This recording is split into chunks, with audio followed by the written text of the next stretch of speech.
Bueno, entonces, resulta que cuando se da respuesta a medias a las anomalías o no se las responde y comienzan a ser muy pertinaces, molestosas, a alguien se le ocurre comenzar a pensar diferente.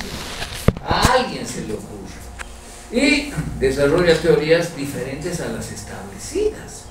Y es así que otro ve esas teorías de su colega o de otro, de alguien que investiga en otra disciplina, y hace otras nuevas, y así otro y otro y otro, y aparecen varios que piensan según conceptos diferentes. Entonces se van desarrollando un concepto nuevo, dando solución a las anomalías desde otras perspectivas a las establecidas de manera ortodoxa, es decir, en el paradigma vigente hay pues respuestas ortodoxas, es decir, hay que responder siguiendo estos fundamentos, según este método, según estas características de lo que se enuncie con estos conceptos, etc. Entonces, generándose nuevas ideas como producto de muchas personas desde distintas disciplinas, se consuma la revolución científica.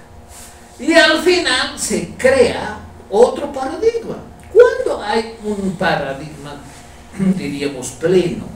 Cuando tiene una comunidad científica que los respalda y una ciencia normal que ha establecido esa comunidad.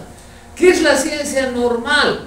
La ciencia normal es un conjunto de definiciones, conceptos, métodos, enunciados, prohibiciones, prejuicios. Siempre hay prejuicios, fíjense. No, esto no puedes hacer. ¿Por qué? Por lo que sea. Por motivos religiosos, ideológicos, políticos. No, eso no investigamos.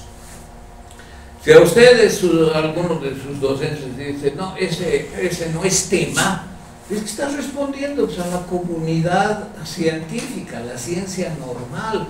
Y ¿saben qué? Resulta sospechoso que alguien investigue eso. Porque claro, va a decir algo nuevo que no está incorporado y que puede ser hasta peligroso para cuestionar lo que yo he hecho. Entonces, fíjense el peso de la ciencia normal. La ciencia normal realmente normaliza, es decir, tú quieres ser parte de nuestra comunidad académica, que somos nosotros, con los títulos que tenemos, los libros publicados, tienes que hacer A, B, C, D. Y no tienes que hacer esto. Primero, investiga tal tema. Segundo, cita tales autores, ellos tienen la verdad. Si no lo haces, va a parecer tu trabajo de poca calidad. Y no tienes que excederte en este tema, y menos enunciar esto. Eso a veces no se dice de manera clara, pero sí está implícito, fíjense. Y una forma muy adecuada de prevalecer, precautelar el peso que tiene la ciencia normal y las restricciones que impone la comunidad científica es la evaluación de artículos. No, eso no vale porque no tiene otros autores que hayan dicho algo, como si eso fuese necesario, ¿no? No, lo que se está investigando es otra cosa. Entonces, fíjense, evaluación es evaluación de pares, evaluación de ciegos. En el fondo lo que hacen es fortalecer la ciencia normal, imposibilitan la heterodoxia académica, no permiten que haya nuevas ideas realmente, nuevos objetos de estudio, nuevas tesis. Y claro, bueno, las anomalías existen, pero hagamos como si no existieran. Esa es la actitud conservadurista de los que mantienen el poder de la ciencia normal y forman la comunidad, que puede ser una academia, un grupo de personas, etc. Entonces, cuando se produce un cambio revolucionario en la ciencia, es que muchos han contribuido con ideas diferentes hasta que se constituye un conjunto diferente, nuevo y vigoroso de nuevas ideas que responden a las anomalías existentes y que el anterior paradigma no pudo darles una solución definitiva. se esfuerzan, ¿no?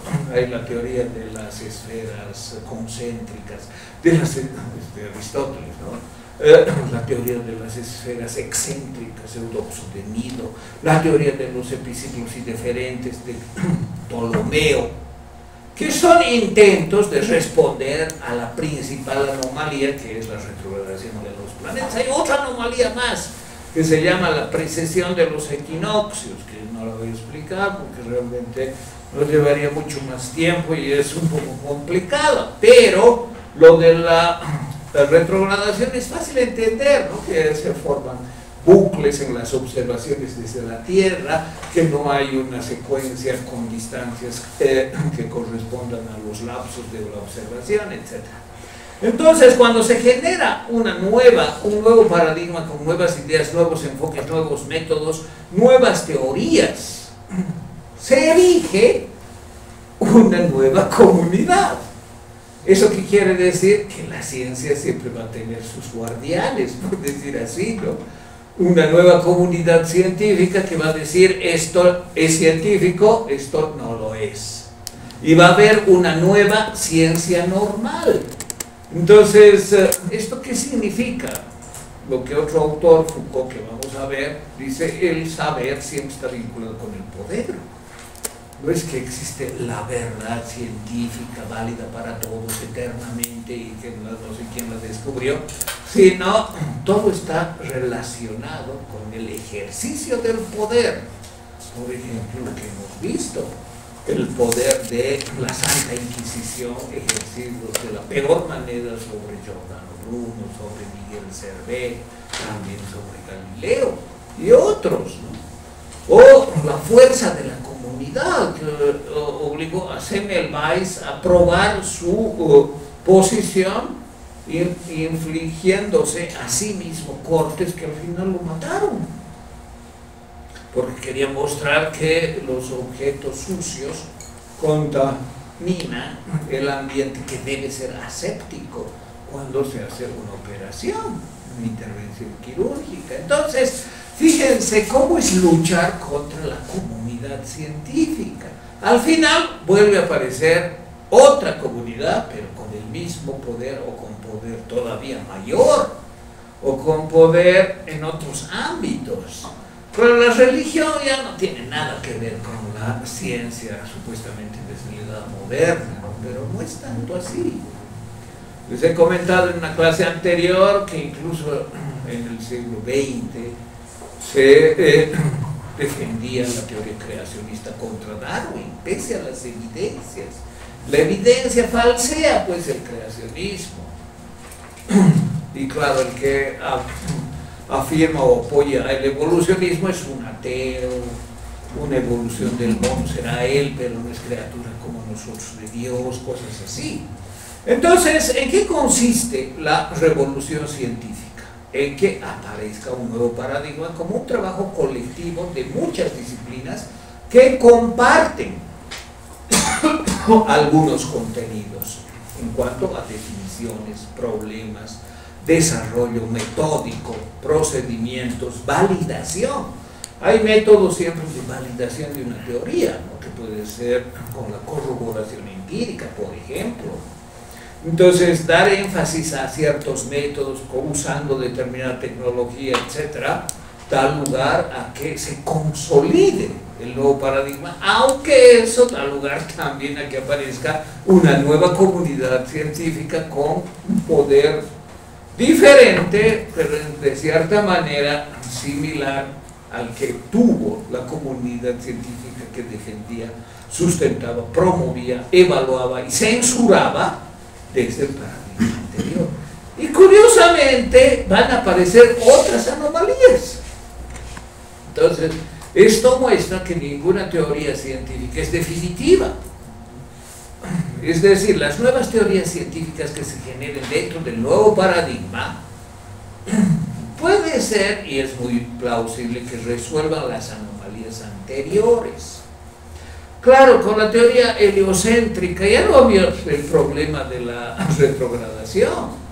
La teoría de Copérnico explica perfectamente por qué se ve el bucle Porque en las observaciones aparece que un planeta en determinado lapso de la observación se detiene, retrocede, se detiene, avanza, y sin mayores elucubraciones matemáticas como las de Ptolomeo, epiciclos y diferentes, sino con una visión relativamente simple y elegante. Aquí es muy válida la navaja de Occam, ¿no? Supongo que conocen en qué consiste. Y la teoría de Copérnico es pues elegante, es simple y resuelve las anomalías. Eso es lo más importante. Resuelve también la precesión de los equinoccios y este problema, esta anomalía de la retrogradación de los planetas. Y no es solo elaboración de él ha hecho lo fundamental sin duda, pero los autores que señala Q en este libro, la Revolución Copernicana, ya les he mencionado algunos, ¿no? Por ejemplo Buridan, pero hay muchos otros que incluyen lógicos, matemáticos, no necesariamente personas que desarrollan la física. Son teorías que dan lugar a lo que posteriormente ha sido, por ejemplo, lo que se llama en lógica el modus tollendo tollens, es decir, cambios que van más allá de decir, sí, la Tierra es el centro, no, el Sol es el centro, sino concepciones lógicas. Y lo más importante de algún cambio paradigmático es que revoluciona las disciplinas. Por eso es matriz, porque permite nuevas investigaciones abiertas en una gran cantidad de disciplinas con enfoques similares, los enfoques teóricos, metodológicos, etcétera, del nuevo paradigma. Kuhn señala una gran cantidad de autores del siglo XIII, XIV, XV que habrían acumulado pensamiento que dieron lugar a que aparezca finalmente Copérnico. Entonces, Grosseteste es uno, por ejemplo, y también Bacon, Roger Bacon y varios otros que habían dado lugar a que finalmente alguien, incluso siendo cura, se le ocurra pensar que la Tierra no es el centro. Ahora, eso también tiene mucho mérito el propio Copérnico. Ahora, como aparecen nuevas comunidades y nueva ciencia normal, aparecen otras anomalías. Y en la medida que se produzca un proceso similar, se va a producir otra revolución científica. Y así son los cambios paradigmáticos, que no son pues, se ha hecho este nuevo texto y es un nuevo paradigma. No, eso tendrá que verse una perspectiva mayor, siendo parte de nuevos conceptos, de nuevas teorías, de nuevas visiones, métodos, etcétera, con comunidades que también se constituyen y con pautas de normalidad de la producción científica. Vamos a acabar un poquito antes, o prefieren descanso. Podemos acabar antes, ¿no? Unos 10 minutos antes, y así continuamos, son las 11:15, media hora más, 35 minutos, y ya no hay descanso, pero acabamos antes. ¿O quieren ahora el descanso? ¿Antes? Sí. Bueno, voy a seguir. Fíjense, ¿qué muestra este esquema? Les voy a dar todas las diapositivas esta tarde, más tarde mañana. Hay un paradigma vigente. ¿Qué elementos tiene el paradigma? Aquí creo que están los elementos, valores, prejuicios, contenidos, teorías, axiomas. Todo eso es parte del paradigma. Y siempre permite el desarrollo teórico en varias disciplinas. En ese sentido es transdisciplinar. No es solo de una disciplina, ¿no? Ese es otro absurdo. Yo soy economista y mi discurso es paradigmático. Solo vale para los economistas. No, pues, no puede valer solo para los economistas. Si es un cambio revolucionario de paradigma respecto de lo anterior, tiene que abarcar varias disciplinas. Entonces, el paradigma vigente que permite el desarrollo de varias disciplinas soluciona problemas, claro, Y en cuanto soluciona problemas con nuevas teorías, se da el progreso de la ciencia. Entonces aquí entendemos esta parte verde, es el progreso de la ciencia. Sin embargo, aparecen o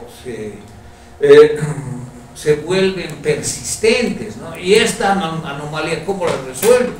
Algunas veces prescinde como si no existiera, pero llega un momento en que la anomalía ya no puede ser prescindida como si no existiese y se vuelve muy incisiva, es decir, ya pues una teoría que resuelva la anomalía dentro del paradigma, y resulta que no se puede dentro del paradigma resolver el problema que aparece como una anomalía. Y ahí se produce la crisis científica y se estanca el conocimiento, ya no hay progreso. Y comienzan a darse nuevas teorías, diferentes a las anteriores, diríamos muy puntuales, ¿no? En el recuento que hace Kuhn como antecedentes de la revolución copernicana, hemos visto, por ejemplo, la teoría del ímpetus de Buridan, también está esta teoría del modus tollens, también lo de Bacon, de Ockham, que han influido notablemente en desarrollar otra manera de comprender y de investigar, de comprender el conocimiento científico y de investigar. Entonces, cuando hay nuevas teorías, cuando aparecen nuevas elaboraciones diferentes, eso se va acumulando hasta que está la cantidad de nuevas teorías, nuevos conceptos y solución a las anomalías, esto es lo más importante, que se puede hablar de reforma del paradigma. Entonces lo cuestiona, esto no es convincente, esto no permite explicar las anomalías del paradigma anterior, y se ve que es necesario un nuevo conjunto de teorías, métodos, procedimientos, axiomas, definiciones, teorías, etcétera, que son incompatibles con el paradigma anterior, y eso da lugar al nuevo paradigma que supone una revolución científica y un cambio efectivamente de lo que prevalecía antes. Pero el nuevo termina convirtiéndose en el paradigma vigente, es decir, el nuevo se vuelve un conjunto también ortodoxo, establecido, cerrado, con prejuicios, con limitaciones de una nueva comunidad científica, pero tiene que haber también comunidad científica, y de una nueva ciencia normal que da lugar también al proceso. Entonces la historia de la ciencia es una historia de ciclos de los paradigmas, de revoluciones científicas y de cambio, que aquí se puede establecer como ejemplos, por ejemplo, el idealismo platónico en la antigüedad como un paradigma, por ejemplo, el dogmatismo tomista en la Edad Media, por ejemplo, la dialéctica marxista en la Edad Moderna, y por ejemplo, el paradigma neopositivista en el siglo XX, como un paradigma que además, paradigmas que incluyen además visiones epistemológicas. No vamos a entrar mucho al primer y segundo Kuhn, hay diferencias, el mismo Kuhn tuvo ciertos cambios, si quieren pueden ver. Lo importante es comprender la teoría de los paradigmas y comprender también algunos temas como este, ¿no? Por ejemplo, dice, toda percepción está teóricamente cargada. ¿Qué significa eso? Y da un ejemplo, ¿no? Dice, Aristóteles y Galileo vieron el mismo fenómeno, un plano inclinado, digamos algo así, ¿no? Y una bola, una pelota, y vieron cómo rodaba, o si no, un péndulo. Obviamente en la antigüedad también existían péndulos, ¿no? Pero ¿qué veía Aristóteles? ¿Y qué vio Galileo? O sea, lo mismo, no son hechos diferentes, en realidad pueden ser percibidos de manera muy diferente. Aristóteles siempre veía las cosas según sus prejuicios metafísicos. Y eso es penoso, ¿no? Porque él se basaba mucho en la experiencia. Los que dicen que Aristóteles tuvo una lógica solo deductiva y él no conocía la realidad, no es cierto. Aristóteles daba mucha importancia a las observaciones. Y por eso pudo escribir libros sobre los animales, por ejemplo, ¿no? Y establecer silogismos sobre animales que resultan hasta un poco curiosos, ¿no? Pero en algunos casos válidos, en otros muy errados, pero no importa. Pese a eso, se lo considera el fundador de la biología, no de la biología moderna, de la biología en su más larga duración.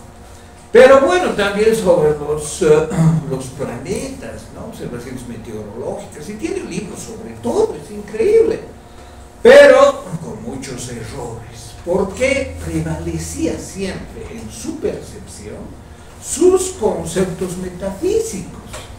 ¿Cuáles conceptos metafísicos? Por ejemplo, claro, es que en ese cuerpo que es unidad de materia y forma, prevalece en la parte de la materia el elemento de la tierra o del agua, cosas así, ¿no? Entonces, eso limitaba sus posibilidades y condicionaba sus observaciones.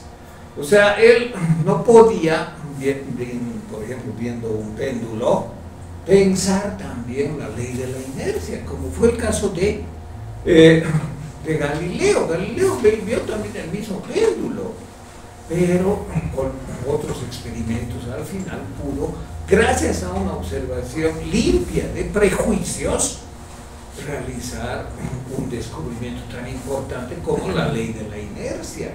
Entonces, fíjense, esto muestra los prejuicios que hay en la percepción. Por eso dice, toda percepción está teóricamente cargada. Y eso se aplica también a ustedes como historiador. Se encuentran una fuente y si su tendencia, su posición, su interés está dado según cierta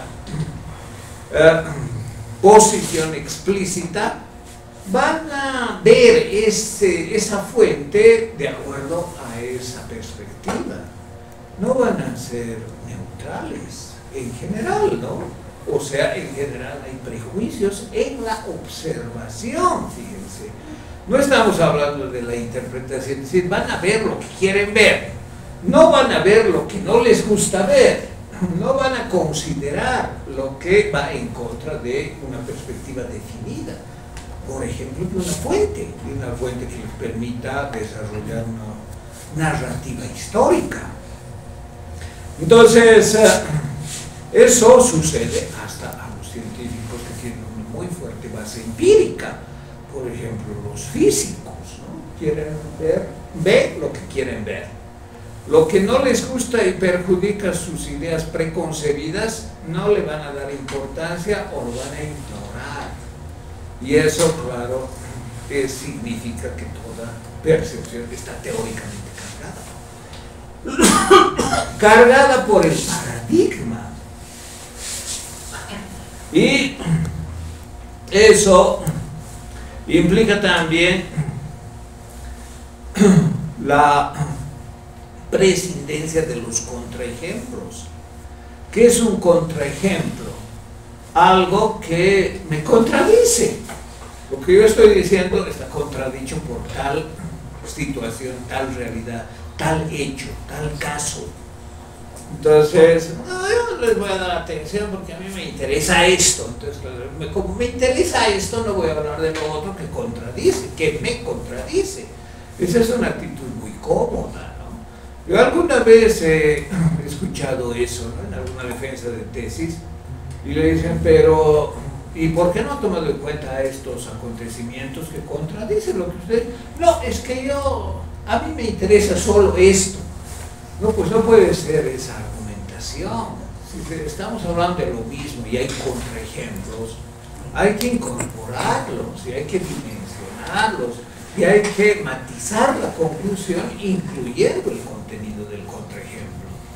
Y eso no es frecuente, lo más frecuente es con la célebre frase, lo que me interesa, ¿no? Entonces, resulta que el investigador, según lo que le interesa, solo ve lo que le conviene. Y eso, claro, no es aceptable desde un punto de vista académico. Hay presuposiciones, hay prejuicios, hay una serie de elementos que aparecen en el paradigma. Pero también es posible pensar que yo estoy contribuyendo a una revolución paradigmática y eso está muy bien, pero no tener la presunción de que ya la he consumado, ¿no? Es decir, que ya está hecha la revolución porque he desarrollado algunas teorías diferentes a las que existían en el viejo paradigma. Bueno, esto del primer, segundo Q, si quieren lo ve, pero es, creo, lo más importante, lo que ya expuse. ¿Cómo se sirven estos elementos teóricos de Q para el trabajo del historiador? Para el trabajo del historiador, claro, hay que tener en cuenta que va a haber una comunidad, ¿no? Siempre va a haber una comunidad de historiadores, ¿no? Y claro, el primer choque que puede haber cuando yo investigo algo y lo expreso en un texto es que me aplacen, ¿no? Como tesis, digamos. Es decir, yo hago un trabajo pero no les gusta al tribunal y claro, me dicen que debería cambiar, que no les hice caso y que mejor corrija. Eso puede darse, ¿no? Y eso, así se expresa el poder de la comunidad.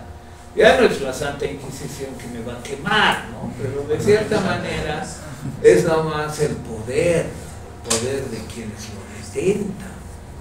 Y no es que yo esté en contra de que haya comunidad, es algo inevitable. El problema es que la comunidad se exceda en sus atribuciones. Y el problema es que la comunidad se cierre a las innovaciones, que pueden ser hasta de método, ¿no? Yo me acuerdo cuando recién apareció el TOA, ¿saben lo que no? Teoría de la historia andina.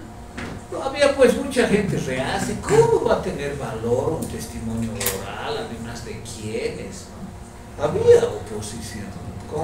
Con el tiempo se ha aceptado, se ha valorado y se ha extendido también por el trabajo de algunas personas, ¿no? Entonces eso hay que reconocer, pero la actitud natural de la comunidad no es de aceptar la innovación, porque la innovación, por ejemplo, lo del TOA era también una innovación metódica, ¿no? Tomar en cuenta el testimonio de personas que, bueno, no han tenido pues una relevancia reconocida tradicionalmente, pero que son testigos y les damos la voz y yo les doy la voz y tomo en cuenta lo que dicen. Eso no ha sido valorado desde el principio, fíjense. Estoy hablando obviamente de nuestro entorno local, ¿no? La Paz, Bolivia, etc. Pero llega un momento en que sí se valora, también ahí depende el trabajo conjunto, no es solo resultado del trabajo de una persona, ¿no? Silvia Rivera, por ejemplo, ha impulsado mucho este trabajo y es muy valioso, pero no es la única. Han habido después ampliación a otros campos, no solamente la sociología, la historia precisamente, y hasta la literatura, ¿no? Valorar mucho, por ejemplo, las narraciones orales de cuentos de algunos grupos indígenas, que de otra manera no existirían. Y eso dentro de una etapa como resultado de un proceso. Entonces, las innovaciones, las nuevas visiones, los nuevos discursos, en general, por la comunidad científica, son criticados, aceptados relativamente, y prefieren aferrarse a lo que tradicionalmente existe. Pero dependiendo de qué haya efectivamente un trabajo conjunto, otras perspectivas, otras visiones, no solamente de método, también de contenido, ¿no? Es decir, esto ofrece la historia oral, por ejemplo, ¿no? Termina constituyéndose otro paradigma. Ahora, el problema a veces es, ¿los paradigmas pueden convivir? Sí, pueden convivir. El anterior, que ha sido superado, por decir así, por el posterior, conviven los dos. Y claro, los académicos conservaduristas se aferran al antiguo, ¿no? En cambio, quienes propugnan nuevas visiones y luchan por un reconocimiento y constitución de comunidades propias, trabajan por el nuevo. Y a veces también surgen rencillas entre comunidades, ¿no? Ahora creo que ya no hay en historia, pero en algunos años hubo, ¿no? No sé si ustedes conocen, hecho un grupo de personas, de historiadoras, que se oponía a otro grupo de personas, también con historiadores, y claro, dentro de la propia carrera, Brian, conoces bien, creo, ¿no? Entonces, claro, también es lucha de poder, fíjense. Es una lucha de poder, de decir, nosotros somos los que decimos qué tesis vale. Eso también está en juego. ¿Qué método vale? Y claro, eso también se ve en las defensas de tesis, ¿no? Es decir, no, este grupo, entonces su tutoriado va a tener apoyo, su tutoriado va a ser cuestionado. Eso existe de manera muy frecuente, ¿no? Sobre la carrera en varias partes, ¿no? Sobre el trabajo académico. Entonces, claro, lo recomendable es primero buscar a alguien que apoye con visión amplia, por ejemplo, nuevos temas de investigación, que apoye humanamente al investigador, ¿no? Como senior, el investigador senior, obviamente le puede ayudar mucho al investigador junior, ¿no? Eso es así, pero hay que buscar una buena relación. Y hay que tener certeza de lo que yo estoy haciendo vale, que aunque sea algún método diferente, vale, y anticipar las respuestas, ¿no? A las objeciones. Bueno, ¿por qué no he usado este método? Entonces tengo que responder a esa posible objeción de manera clara y de manera contundente. En esa medida también uno es parte del movimiento de cambio. Ahora también hay que evitar las modas, ¿no? Y las modas a veces tienen pues muy escaso sustento. Yo no digo que todas las modas sean así, y también es posible que se dé una moda y después de la moda recién se busque el sustento, ¿no? Sustento teórico, etc. Bueno, son situaciones que se dan especialmente en nuestro tiempo. Pero como historiadores yo les sugiero tener claro, ¿no? A ver, yo según más o menos qué paradigma sigo dentro del trabajo del historiador y estoy siguiendo para mi tesis, por ejemplo, la Escuela de los Anales, que algunos historiadores valoran mucho, ¿no? Que está muy bien, no, yo soy marxista, bueno, está bien, ¿no? Pero busco un autor marxista que me ayude realmente, ¿no? Por ejemplo, es necesario, es decir, es necesario que quien me oriente no tenga una posición en contra de lo que yo ya tengo, porque ahí va a haber escasa colaboración.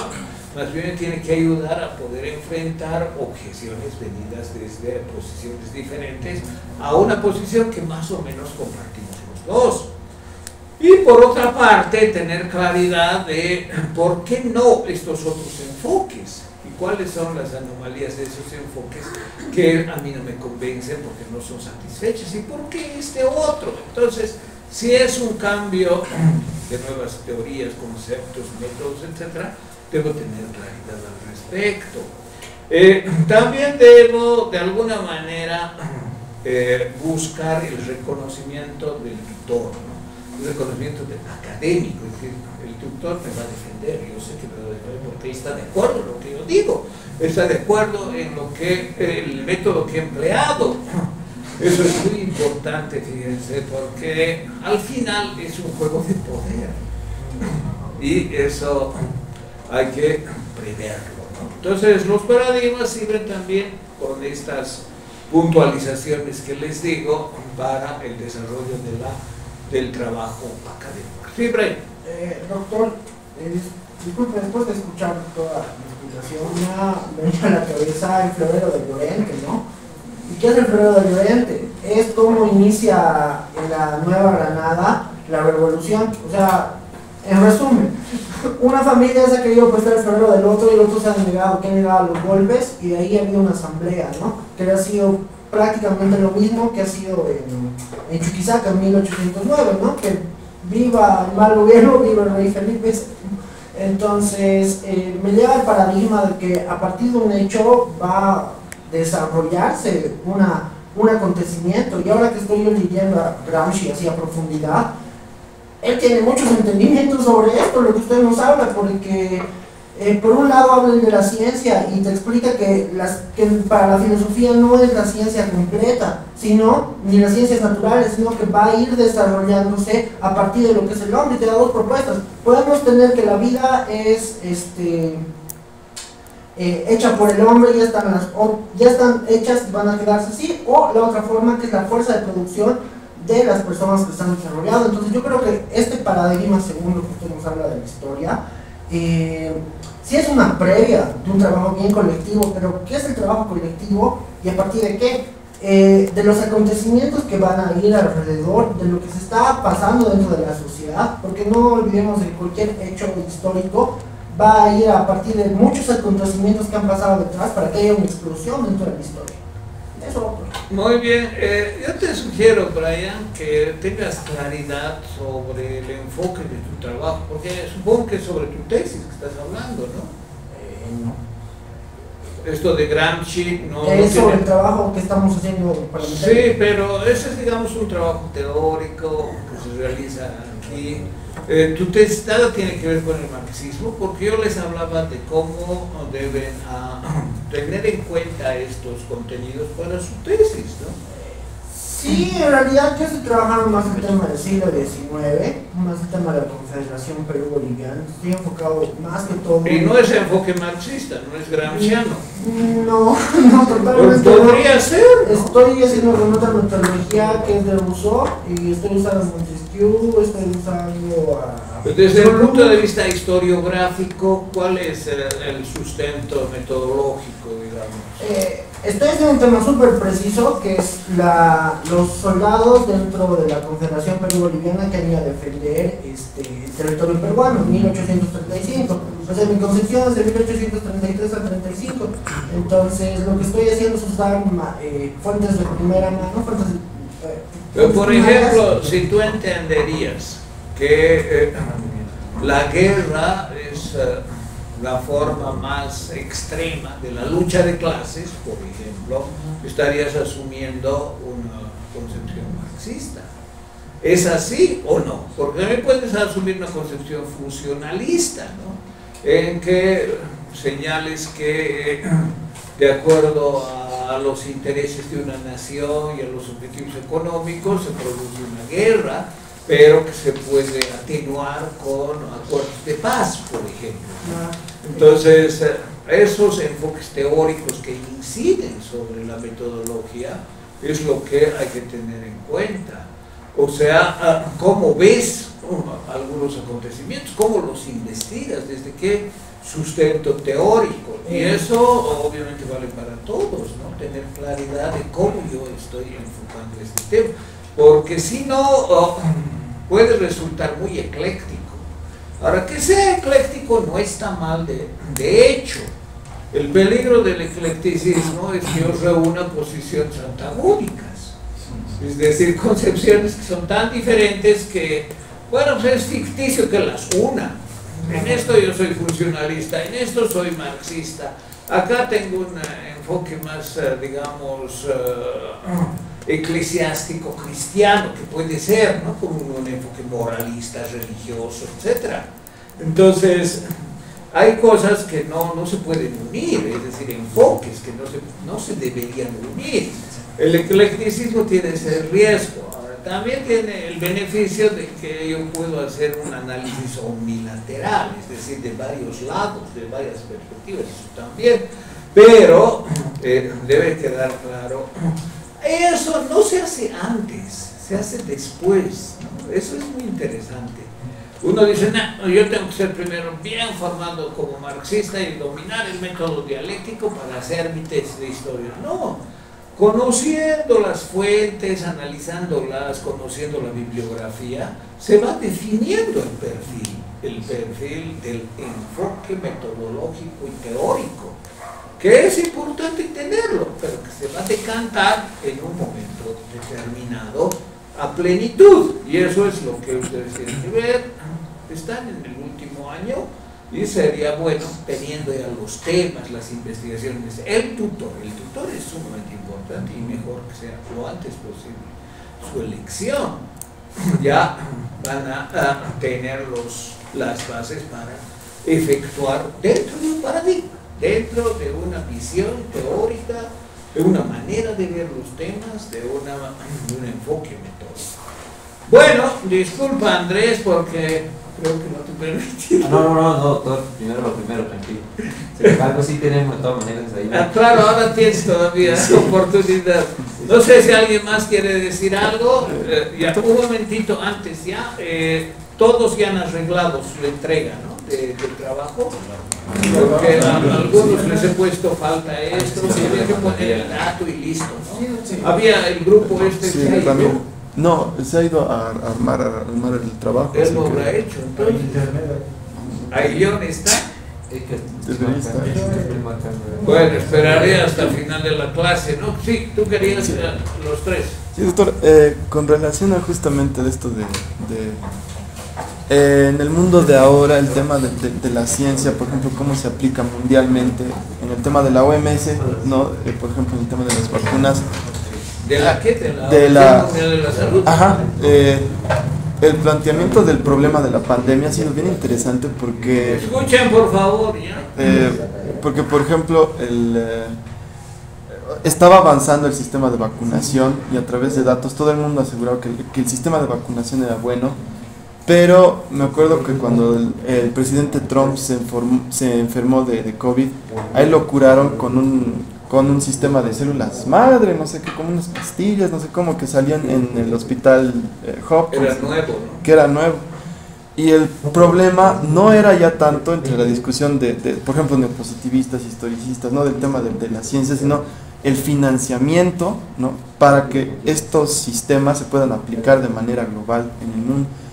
Y no le parece tal vez que es muy complicado ahora, por ejemplo, implementar nuevas formas científicas, por ejemplo, nuevos sistemas que hasta hagan obsoleto el sistema de vacunación, por ejemplo, como esas pastillas y demás, ahora justamente por el sistema económico que tenemos ahora, ¿no? Que es muy desigual, ¿no? Y es interesante cómo tal vez ahí haya un estanco en nuestro tiempo, ¿no? En el tema económico con respecto al conocimiento de la ciencia, ¿no? Y a su aplicabilidad. Sí, muy interesante lo que dices, ¿no? Yo he leído, pero creo que era de Adam B. decía, la pandemia es lo más democrático del mundo, nos llega a pobres y ricos por igual. Yo no estoy de acuerdo con eso. Imposible, ¿no? Porque el rico, aunque no haya vacuna, bueno, tiene todas las facilidades, pues tiene una unidad de terapia intensiva, tiene médicos enfermos que lo atienden. En cambio los pobres con contagio pueden morirse en la calle. Entonces el contagio no es democrático en ese sentido, no que a todos llega por igual. No tener la cura, claro, era una situación muy, muy grave, pero también han habido reacciones apropiadas. La vacuna se ha hecho en un tiempo récord. Ninguna vacuna, la más rápida ha sido del Texas, 4 años, pero la vacuna a la COVID-19 ha sido rapidísima y han habido diferentes actitudes. La actitud de quienes han liberado la patente, han regalado a países desarrollados la vacuna, y los que la han vendido, siempre con transnacionales o estados que precautelaban el enriquecimiento y lo que es pues una actitud inmoral, ¿no? En una situación de semejante crisis de salud, de semejante dolor y necesidad, que se comercialice la patente, que se vendan las vacunas a precios lucrativos, es condenable desde todo punto de vista. Ahora, el financiamiento siempre ha estado dado por empresas transnacionales, ¿no? Incluso cuando había soporte del Estado era insuficiente. Entonces el desarrollo de la ciencia es también un desarrollo económico lucrativo con beneficios empresariales, especialmente de estas transnacionales dedicadas a la farmacopea, ¿no? Es decir, al desarrollo, por ejemplo, de vacunas. Pero al mismo tiempo se ha visto las grandes posibilidades de desarrollo de la ciencia en el siglo XXI, algo absolutamente sorprendente, veloz y efectivo, no ha sido, digamos, con efectos colaterales, sino con, pese a que hay, ¿no?, las teorías conspiranoicas, que todavía sigue apareciendo la cénica, no sé qué cosa produce, y cosas así, ¿no? Pero bueno, esas son otras teorías que académicamente no tienen mayor relevancia. ¿Sí? ¿Qué dices? Sí, doctor, yo tenía una duda, si es que, bueno, particularmente en el caso de los modelos, digo, los paradigmas. De los paradigmas, sí. De los paradigmas, me da la impresión que cada vez el cambio entre paradigma y paradigma es más corto. Es decir, para la revolución copernicana se tardó más de 2 milenios, pero entre el cambio que se dio, por decir, entre las líneas tomistas y después el paso marxista, y hablamos de 300 años, 400 años, y la ruptura tal vez entre el marxismo y el neopositivismo ya es, sí, es 100 años, 80 años. Tienes razón, es correcto lo que dices. ¿Por qué podría darse ese tema? ¿Por qué se acortan tanto los tiempos, igual el término? Yo pienso que si bien son cada vez menos, también hay modas, ¿no? Y el hecho de decir, somos el nuevo paradigma, eso no tiene valor. Lo real es el cambio de paradigma que necesita cierto tiempo, y cierto tiempo son 3, 4 décadas, por lo que yo entiendo actualmente, que tal vez en el futuro menos, sí, pero tampoco mucho menos, porque si no caemos en las modas. ¿Cuándo se puede hablar de un cambio de paradigma? Cuando hay solución a las anomalías del paradigma anterior. Esa es la clave. Si se da solución, entonces sí podemos hablar de cambio paradigmático. Ahora, hay desarrollos también que responden, ¿no? Por ejemplo, el marxismo. ¿Cuál es la anomalía del marxismo? Que sin la Unión Soviética los países socialistas no hubiesen tenido un desarrollo competitivo económicamente. Ese es el caso, por ejemplo, de Cuba. O sea, Cuba, sin la Unión Soviética, no hubiese logrado absolutamente nada desde el punto de vista económico, ¿no? Económicamente no hubiese sido, gracias, mi amor, viable la economía cubana. Y lo mismo ha pasado con los países de Europa del Este, ¿no? Por ejemplo, Checoslovaquia. La tecnología que han desarrollado ha sido gracias a la tecnología soviética. La han desarrollado después muy bien. O sea, desde el punto de vista del desarrollo económico, era nomás un contexto global y no la posibilidad de desarrollo autónomo del socialismo.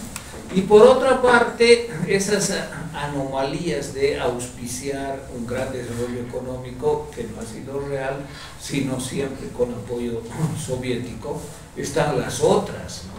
de plantear, por ejemplo, la posibilidad de cierta igualdad económica que no ha sido. Efectivamente han habido grandes diferencias, ¿no?, entre la burocracia, la nomenclatura y el pueblo en general. Entonces, esas anomalías no se han resuelto y es por eso que también han habido cuestionamientos a ese paradigma. Ahora, la posibilidad de continuar el desarrollo teórico del marxismo tendría que ser resolviendo esos problemas, que son los reales. Lo que efectivamente no ha resuelto la teoría como anomalías de la práctica real del ejercicio del poder, en este caso según el sistema. Muy bien, gracias. Tú, en lo último, ya nos vamos. ¿O se quedan un rato a tomar café? Lo que me llamó la atención, ¿no?, del tema de los paradigmas es la idea de que tarde o temprano existen anomalías, ¿no?, temas que no pueden ser resueltos de manera paradigmática, ¿no? Entonces, surge, ¿no?, la idea de las dudas razonables sobre un determinado tema, ¿no? Y hablando del tema de la historia, se podría decir que desde lo que entiendo puede haber tanto respuestas razonables o intentos razonables de buscar, ¿no?, resolver esto, como respuestas irracionales, ¿no? Como, por ejemplo, podemos poner que existen muchas dudas sobre, no sé, por ejemplo, podemos poner la teoría de la evolución, digamos, que existen, ¿no?, ciertas cosas que aún tienen, hay ciertas cosas que no son, que tienen ciertas dificultades de respuesta, existen múltiples respuestas, pero eso no, el hecho de que esta teoría tenga ciertos fallos, equivocaciones, no implica, digamos, volver al creacionismo, por ejemplo, ¿no? Es decir, no, o por ejemplo, hablando, ¿no?, de la historia, se podría decir de que aún existe, ¿no?, existe la diferencia entre ser revisionista de la historia, por ejemplo, es decir, esto, intentar un cambio en la manera de abordar la historia, y otra cosa es ser negacionista, por ejemplo, ¿no? Muy bien, gracias a todos.